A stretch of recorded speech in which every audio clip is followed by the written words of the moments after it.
कुछ टाइप्स के बारे में याद रख लें। एंजाइम जो है वो कभी भी अकेला काम नहीं करता है। मैंने आपको पहले भी कहा था कि एंजाइम को सही तरीके से काम करने के लिए, वर्क करने के लिए उसको एक को फैक्टर की ज़रूरत होती है।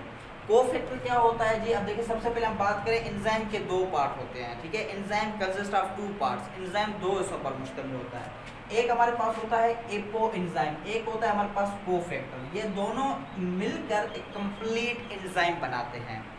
ओपो एंजाइम किसको हम कहते हैं कि it is a pure proteinaceous part. ये जो कंप्लीटली प्रोटीन वाला हिस्सा होता है, यानी कि प्योर प्रोटीन। जो ओपो एंजाइम है ये प्योर प्रोटीन है, प्योर प्रोटीन है, यानी कि इसके अंदर कोई नॉन लिविंग पार्ट मौजूद नहीं है। और को फैक्टर क्या होता है जी? It is a non proteinaceous part. Non proteinaceous part से ये मुराद कि ये नॉन लिविंग पार्ट है, यानी कि कोई इनऑर्गेनिक सब्सटेंस हो सकता है, ठीक है जी। ये प्योर प्रोटीन नहीं होता, ये नॉन प्रोटीन पार्ट है। और जो ओपो एंजाइम है वो क्या है हमारे पास? प्रोटीनशियस पार्ट है।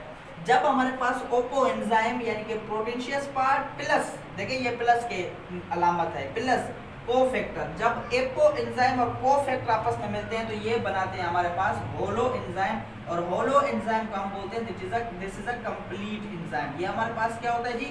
कंप्लीट एंजाइम होता है। और यही एंजाइम हमारे पास बॉडी में चल के वर्क करता है, जो हमारी बॉडी के अंदर रिएक्शन को स्पीड करने में मदद देता है। यानी कि हमारे पास एपो एंजाइम इसके बगैर काम नहीं करेगा और को फैक्टर भी इसके बगैर काम नहीं करेगा। तो ये दोनों जब आपस में मिलते हैं तो हमारे पास बनता है जी होलो एंजाइम। और उसके अलावा मैं बताऊं कि हमारे पास जो एंजाइम होता है इसके अंदर दो साइट होते हैं। साइट का मतलब होता है इसके अंदर दो जो है जगह होती है, दो साइट होते हैं। कौन कौन सी? देखिए, अगर हम बात करें यहाँ पे डायग्राम के थ्रू समझते हैं।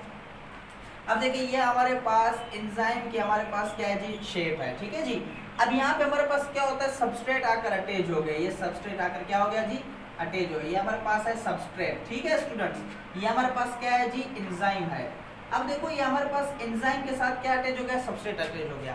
यानी कि एक होती है हमारे पास बाइंडिंग साइट, ठीक है। बाइंडिंग साइट क्या होती है? वेयर सबस्ट्रेट अटैच, यानी कि वो जगह। अब देखो, फॉर एग्जांपल यहाँ पे सबस्ट्रेट अटैच हो रहा है तो इसको हम कहेंगे कि this is a binding site. यानी कि जिस जगह पर सबस्ट्रेट अटैच हो उसको हम कहते हैं बाइंडिंग साइट। फिर एक हमारे पास होती है जी कैटालिटिक साइट। कैटालिटिक साइट किसको कहते हैं? वेयर कैटालिसिस टेक्स प्लेस, यानी कि वो जगह जहाँ पे हमारे पास सबस्ट्रेट जो है वो प्रोडक्ट में चेंज हो जाए। ये सबस्ट्रेट हमारे पास किस में चेंज हो जाएगा?